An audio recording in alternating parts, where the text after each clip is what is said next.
Well, hello, and hello. Welcome to the Sacred Pathway to Liberated Black Womanhood. It is I, Allison Rozelle, and I am your hostess. I am the creator and founder of this podcast, and I am so excited about today's episode. This is something that I have been wanting to talk about for a long time. Now, I don't know exactly when this episode will air because I'm I'm different when it comes to recording my podcast episodes. I record them and then see the alignment, see how it feels, if that makes sense. So, this may end up being like the fourth episode for all I know. But for now, this is one of the first, and I've been recording for the new podcast. So I've remixed my format to if what you've been used to me doing is just strictly audio. And I decided that I want to do more than that. I want to do some video because number one, I like YouTube. And you can listen to audio on YouTube, but I just think it's better when you're on YouTube that you have a video, right? Yeah. So I will tell you, those who've been following me for a while know that I look at notes and I talk to you and I look at my notes and I talk to you because I want to make sure that I'm giving you the message that I have the intention to give. So I'm just so excited and I have to calm down so that I can get through this message today. But we're going to have fun. And incidentally, this podcast is not just about me, it's all about you. So I would love to hear your feedback. I would love to know how you feel about the podcast, how you feel about the particular episodes. Plus, we've got a Facebook group specifically for the podcast. And guess what the name is? Anybody want to guess? That's right. It's the Sacred Pathway to Liberated Black Womanhood. Yes. So all you have to do is click the link that's in the show notes and it'll take you there. You can join the group. And the free Facebook group is basically so that we can get into a deep dive and talk more about the episode. So let's jump right into this juicy topic. So today's episode is called Why Am I Still Single? Yes, ma'am. That is the episode. It's Why Am I Still Single? Or you may do like I do sometimes and be like, why am I still single? Let's talk about it. So the reason why I wanted to choose this, some people might be like, well, what does that have to do with the liberation of Black womanhood? I'm so glad you asked. So what it means to me, basically, I had to liberate my mindset on how I viewed relationships, how I viewed or thought about my role in relationships.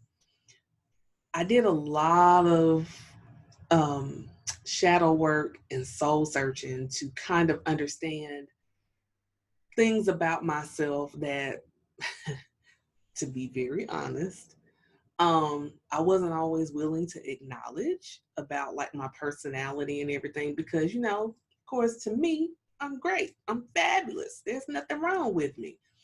But, and I'm not saying that something is wrong with me, but what I'm saying is I have to start being honest about some of the reasons why I may, in fact, be single. But by the time we get to the end of this discussion, you'll kind of understand where I'm coming from when we talk about this. So let me make sure I got my notes pulled up and we will dive right into this conversation. So Why am I still single? This is a question that I've asked myself. And quite honestly, this is a question that has been asked of me um, in dating. Like, guys will ask, why are you still single? Um, and I used to really, really hate that question because I never really had an answer. I never had an answer for it. You know, they would say, well, you know, so tell me, why are you still single? And usually my answer, because I'm just a straight up person and I believe in being transparent and honest as I possibly can be, I would say, honestly, I don't know. I guess I just haven't met the right guy, which could be a good answer. Um, but that was always my safe answer because I remember listening to, I think it was Michael Baisden, um, and he was talking about this very topic of why are you still single?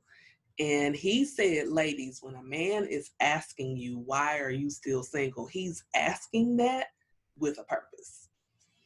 And so then I started getting like super nervous when they asked me that question because then I'm like, what's the best possible answer I can give so I don't come off crazy? Not saying that I am crazy, but I'm not denying it either. I think we all have a little craziness, but it also, for me, I used to look at it as a gotcha question. Like, oh, I'm about to get you on this question because I want to make sure that your ass ain't crazy as a bag of whatever. So I tried to pick the safest way to answer that question. All the while, I will be asking myself that same question. Why am I still single? So when I started doing this work, I had to kind of think about past relationships that I've had. And when I go and I look at my life as I'm 45 now, the woman I was in my 20s and 30s, she wasn't in the right emotional, mental, or spiritual state to have married anybody. And that's just me being real. Um, I was and still am a good woman. And I've been told by the guys that I date that I'm a good woman. And my friends, of course, will confirm I'm a good person. Um, but the kind of man that I needed then, I wasn't necessarily attracted to.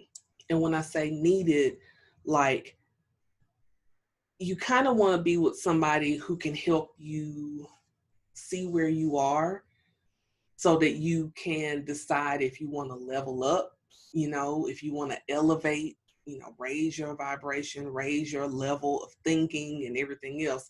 So that kind of man, I wasn't ready for him. I just wasn't.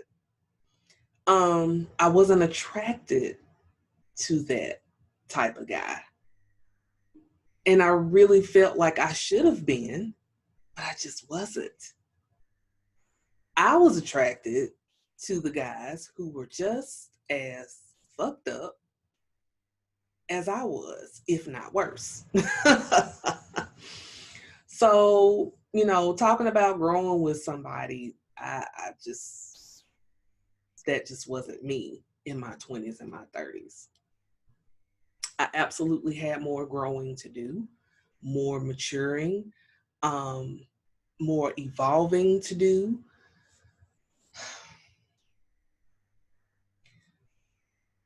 I was ignoring my calling back then, especially in my 30s. My 20s, I really had no clue. In the 30s, I kind of had an inkling of what I was supposed to be doing, but um, it was a different way, I guess you could say, that I was thinking. So I was kind of ignoring some things about myself while I was trying to find myself in my 30s. I wasn't doing too well, y'all. I wasn't doing well on that at all. So yeah, I just in my 20s and 30s, I just wasn't ready for that. I wanted to. I mean, I was engaged in my early mid 20s after, shortly after I had my son. I was engaged. Didn't happen, but I'm actually glad that it didn't. Because I honestly feel like he and I would have been divorced, and I don't think that divorce would have been pretty. Just being real. And he and I both have like evolved and changed a lot, of course. But we just weren't compatible. And I ignored all the signs, as I did with almost all of my relationships. I ignored the signs that this is not the person for you. So I had more evolving to do. I had more growing to do. I had to learn some hard life lessons. First of all, well, let's just start here. So let's go to this particular conversation I had with a guy friend of mine. And this was like a few years ago when he and I had this conversation. He's single, I'm single. We are friends. We don't see each other in a romantic way at all. And that's fine. People will be like, well, sometimes that's the best thing. It can be, but for he and I know him too well, and the things that I know about him keep me from wanting him. Just being honest. But he and I had a conversation a few years ago, and we were examining why we were still single. And, because I know Black women and Black men often, I mean, if you go to any feed where you see like Farrah Gray or especially Michael Baston, he talks about relationships a lot. And I think it's great that he does, because it forces men and women to kind of have somewhat of a dialogue about relationships. However, when you're posting on like social media and stuff, people sometimes say things that they would not normally say to someone's face, which can be a good thing and a bad thing, but we're not going to go down that rabbit hole. So anyway, he and I were talking about this subject. And so he, of course, is ranting and raving about, women, Black women in particular, as to what's wrong with us and why, we don't recognize a good man when we see one. We always talk about wanting a good man, but then we want the thug. We, won't date short guys. We, or this or that. And so I was like, okay, hold up. Let's rewind. Let's go back. First of all, I am 5'10". I don't want someone that I have to look down to. Sorry, I just don't. He needs to be at my level, at least. He could be 5'9". We can get away with that. 5'8" is pushing it. 5'7" is a definite hell no. I want someone where I'm looking in your eyes and not looking down to look in your eyes. Thank you very much. I don't think that's too much to ask. So as he's going on and he's talking about this of women, and I'm listening to him, because one thing that I've learned when we're having conversations like this between men and women, we have to take the personal part out of it and just listen. Because sometimes men will say things that will let you know, oh, okay, so if he's saying this and another man I've seen has said the same thing, apparently this could be really a problem. And that's fine. We all have to be open to receive this information. So here's what I told him. I said, okay, I get what you're saying. And at this time, I was under the whole mentality of most men probably aren't interested in me because I'm a big girl. I have natural hair. They say they want a woman with natural hair, but they really don't, and all this type of stuff. So I just laid him out with this one. I said, okay, so I hear what you're saying, but men tend to be a little more superficial. So therefore, they want you to have a body like a stripper, sex them like a porn star, cook like Betty Crocker, or, like their mama or grandmama, clean the house, work a full-time job, always be in the mood, no matter how tired or sick you are, and be there to tell him he's great all the time. So if I'm doing all that, what exactly are you doing for me? And so, of course, he didn't like what I had to say. And he's my friend, but we didn't talk for a couple of days because he kind of got mad at me for that one. But that's how I feel at that moment. Now, again, this was years ago when we had this conversation. So as I started thinking about this more and more, especially once you get on this spiritual journey, you start examining a lot of things and really thinking about these topics as it relates to relationships. So the number one, I have 3 points. So the first point is many of us are still single, and I'm going to touch on this from the point of me being a woman who is single and has never been married. Now, for all of you ladies that are divorced, it doesn't matter if it's one divorce or you have a couple of them under your belt, you might find something relatable in this as well. So point number one, the reason why I can say for myself, I'm still single, is because growing up, I had no relatable examples of what a real relationship should look like. Well, I won't say no. I won't say I didn't have any. But I come from parents who got divorced. They got divorced when I was a teenager. They actually were supposed to divorce when I was in elementary school and did not. They decided to stay together for me and my brother, which, by the way, that's like the worst thing you can do. Staying together for the sake of the children. That's a discussion for another time of how I feel about when people stay together for the sake of the children. But that's what they did. And I try not to be judgmental on that. But what you have to also understand as the child that grew up in that household, kids aren't stupid.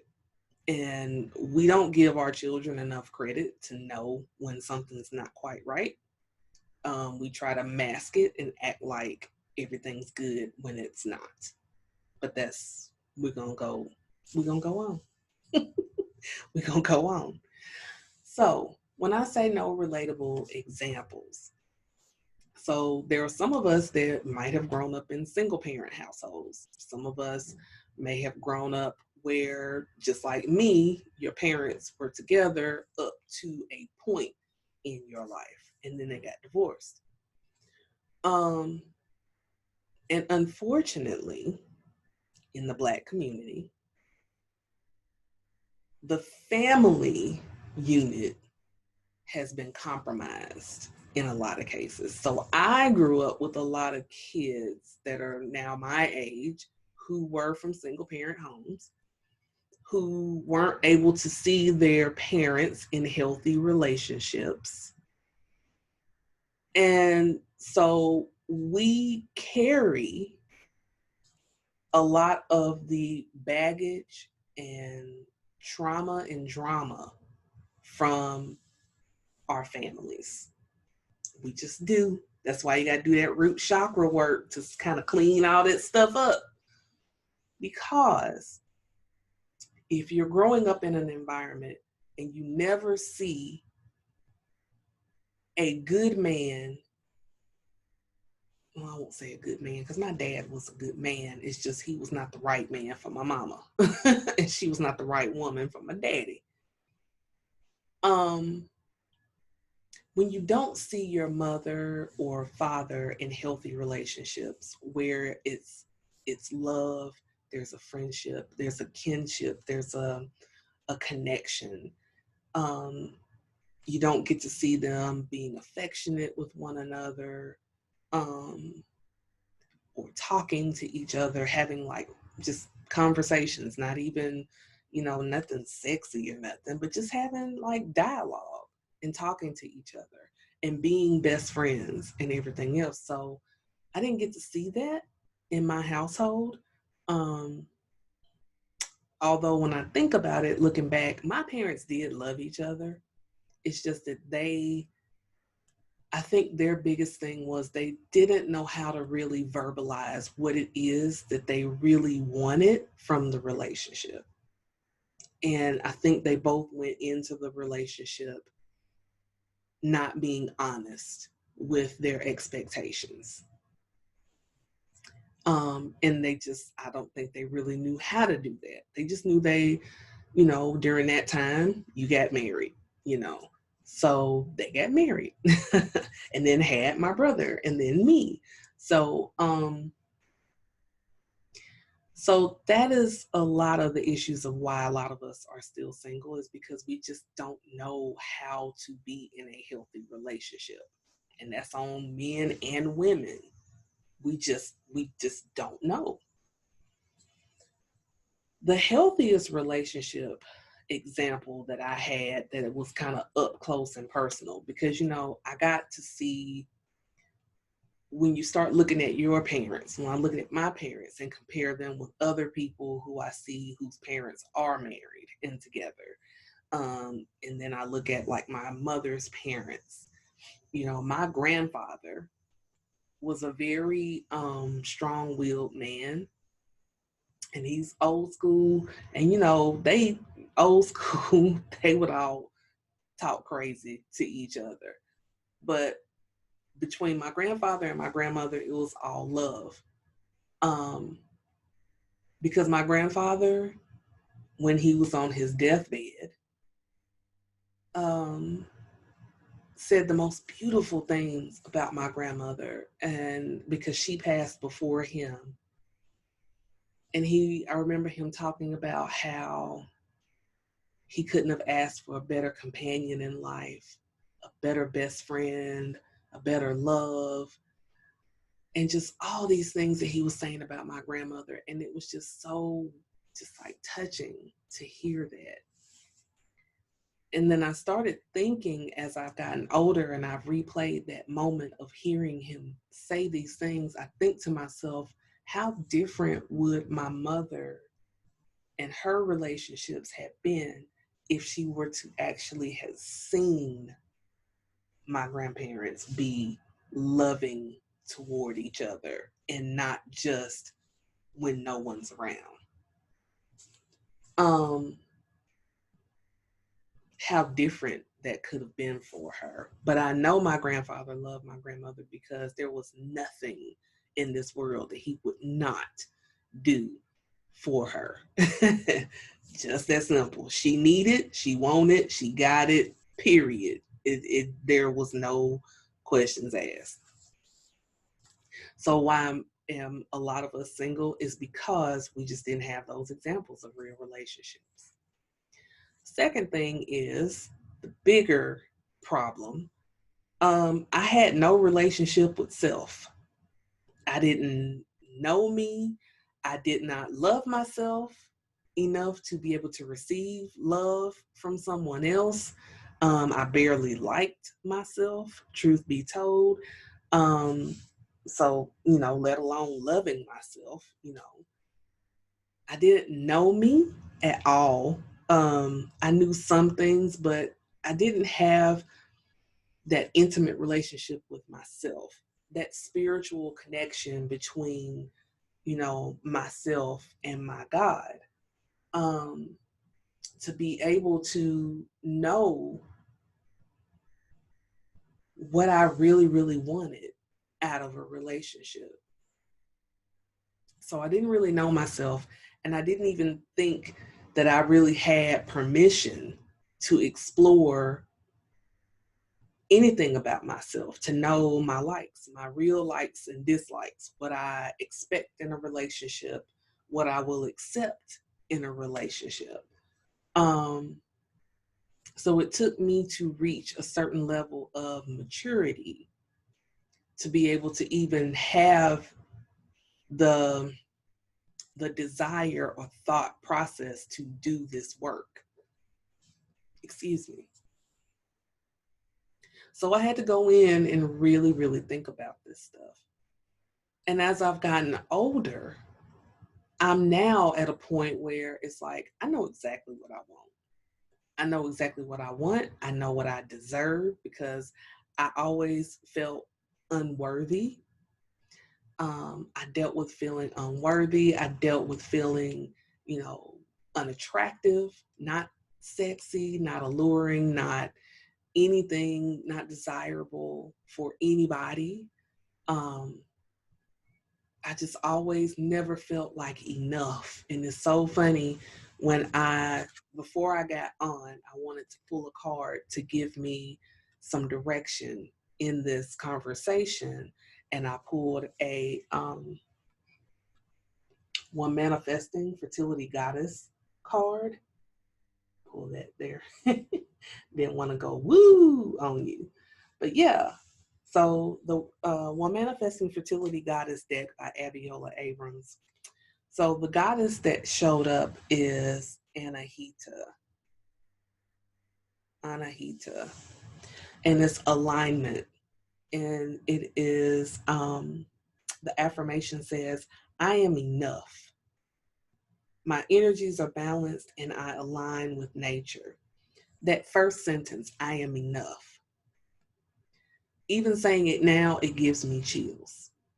Because when I was in my 20s and 30s, I never could say that confidently. I am enough. It was hard. I had abusive relationships, verbally abusive. Not, well, I did have physical abuse before. I don't really want to talk about that, but just to even think that I'm enough and that I'm worthy and deserving of a man who can love me the way I want and need to be loved. And to know that in order for me to have love, or rather receive love, I need to be love. And people used to say that, well, you are love. And I'm like, what does that mean? But I now understand that if I'm standing in my power, if I'm saying I am enough, if I am claiming and standing in the fact that I know that I am worthy and deserving of juicy, abundant love, then yes, I am love. I was created in love. And not just the creation of love between my parents, because like I said, yeah, my mom and dad did love each other. Not just that creation, but the creation of love between the divine God and Mother Earth to produce man and woman, for man and woman to come together as one and create life. That's love. It's just love. So that was something that I had to do the work on, is building a relationship with myself and understanding I am enough. That was a huge part of my growth and liberation. And the last thing was unrealistic expectations from both men and women when it comes to relationships. So like I said, I told my friend, I was like, if you want me to do this, that, and the third. And then I, in turn, as a woman, am expecting you to do all this other stuff. My expectations of you are high. So when you come in as your authentic self, I'm telling you, this is where you got to be, but this is as far as you can go. And some of these expectations are coming from that damaged, traumatized person who didn't have those relationships to look at, who doesn't love herself and realize that she is enough, whether she has someone in her life or not. And I'm setting the bar super duper unrealistically high to something you can never, ever come to, which is perfection.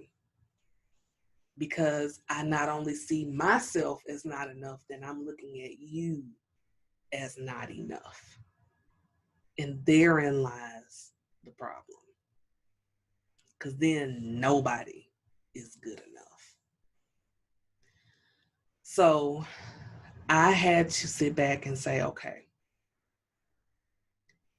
what do I really, really want in a relationship? And I had to get really, really clear. So you have to establish what you want, what you don't want. We spend a lot of time focusing on what we don't want. We can't focus on the when or the how because those are both out of our control. We can't control how we meet somebody or when we're going to meet them. Those are all divine. What we can focus on is what we want, what we need, what we don't want. And we also need to focus on our why. Why do I want this relationship? Am I wanting it to fill a void that is unfillable by a person? Because I've had relationships before and I still feel that void. I've had that conversation with myself. Are you trying to fill a void? Are you trying to be with someone because you feel like you're just supposed to be with somebody, that you are not supposed to be single and that you can't find joy or happiness or bliss in being single? Are you wanting a relationship for the reasons of you don't want to be alone? Yeah, some people do that. I've done that. Just don't want to be alone. I'm tired of being alone. So I'll just take whatever comes to me. And usually that ends up just, yeah. So you got to get clear on your why. You have to get clear on your why on anything that you aspire to do in life. And your relationships need that same attention of why. Why do you want this? Why do you want to be in a relationship? And then you also need to talk about and think about, what do you bring to the table? So it's a lot of what's in this. You the what's and the whys. The whens and the hows, those are out of our control. And the who,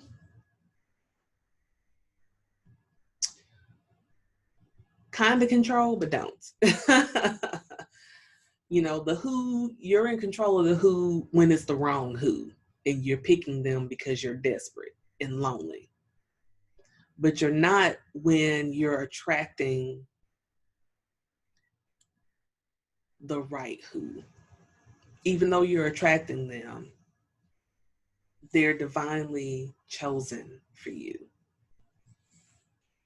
Because I do believe there's somebody for everybody. But I also believe not everybody is supposed to be married. Funny, huh? I don't think everybody should be parents. I don't think everybody should be married. I just don't. I don't think that that is realistic for everyone to have that. Some people just don't need that. So then that brings me to my next thing. Since I've never been married, at the age of 45, I'm now beginning to question, do I even want it anymore? And it's not because I've given up on love, because I definitely have not. I still really want to be in a relationship. I'm ready for a relationship. I've done a lot of the work emotionally, mentally, spiritually. I have my expectations. I'm not looking for anyone that's perfect. I'm not looking for anyone to fill a void that is unfillable by any human. But I'm beginning to wonder if I really want to be married to anybody, because all my life I've always had people in the same household with me. And this is just me being honest. I've never lived alone. Like, I had my own place, but I had a child, so he was there. Yes, I had those moments where he would go and stay with his dad or stay with his grandparents or whatever. So I got to have like a week or more alone, and I loved it. But he was coming home. So I've never lived alone. And even now, like, this is a generational home. So I have my mom and my aunt here, and my son is here because, COVID happened and he was supposed to be moving out of state, and that did not happen because of the coronavirus. So he's kind of stuck right now. Bless his heart. So I've never lived by myself. And right now, I have a goal by this time next year to have bought my house and to buy it where I live alone and be able to afford to put my family where they need to be. When I say family, I mean like my mom and my aunt, put them in their own places where they need to be.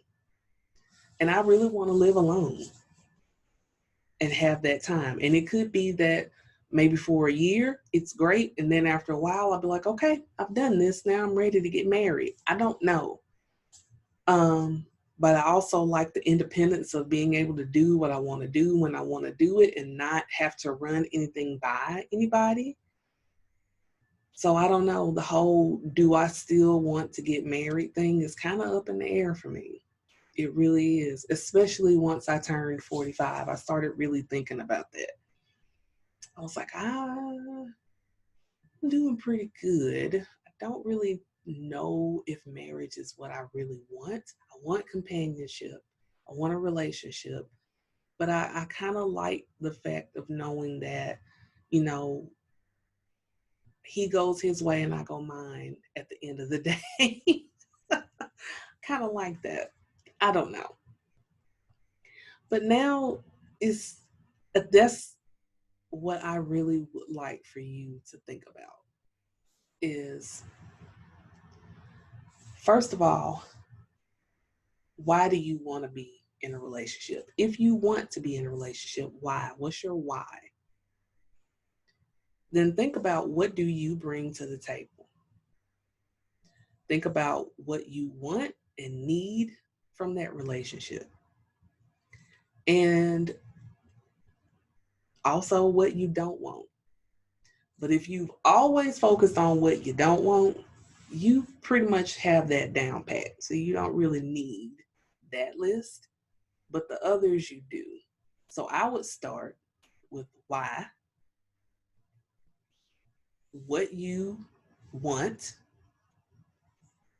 then in turn, what you bring to the table. And really just examine that for yourself and see where you are and see how does it look? How does it feel? And even if you write it down and you say it out loud, like, how does it feel in your body when you say that? Because I can almost promise you, some of you want to be in a relationship for all the wrong reasons. And if you don't have that secure relationship with yourself, if you don't have that spiritual connection to the divine from the crown to your root, then you will remain lonely and searching for someone to fill a void that they can never, ever feel. So that is why I am still single. Because now, since I have my why, what I want and don't want, what I bring to the table, my singlehood is intentional. I refuse to settle. I'm not looking to settle for anything less than what I really want. Not saying that there's not room for compromise on things, because of course there is. Like I said, no one's perfect, but I have to feel that, because I've met some guys, and after I talk to them, I'm like, yeah, we might need to stay friends because I don't see this. And then after a while, I'm like, okay, we don't even need to be friends, bruh. You tripping. So cut that off. But yeah, at this stage of my life right now, oh, my cutoff game is tight. I will cut you off because I don't want extra drama and stress for no reason in my life. I just don't want it, don't need it. Don't want it. So I want you to really, really think about that. And then let me know what you think. When you go into the Facebook group, let's talk about it. Let's see, how we all, feel about that list of our whys and our whats. So whenever somebody asks you, why are you still single? Now you can give a definitive answer. Still single because I haven't met the man who will do this, this, this, and this. While I understand that not all men, this, and this is my desire. And I have room for compromise and growth. And there you go. So that's all that I have. Thank you so, so much for tuning in. Like I said, leave me a comment. Tell me what you think, depending on what platform you are listening to this on, because of course on YouTube, you can leave a comment, you can leave a thumbs up and subscribe and share. And when you get to the different podcast platforms, everybody is different. So I don't think on Spotify you can really do much of anything, but I know on Apple Podcast, you can comment, you can review the podcast. But on all of them, you can share this podcast. So share it with a friend and let them get in on the conversation. And then we'll all just talk about it. So how about that? But thank you so, so much for joining me. I really appreciate you being here. I'm so very excited to talk to you again. I have missed doing a podcast so much. I love this. And I thank you. I thank you. I appreciate you. Have a wonderful, wonderful rest of your day. And I will see you next time on the Sacred Pathway to Liberated Black Womanhood. Bye for now.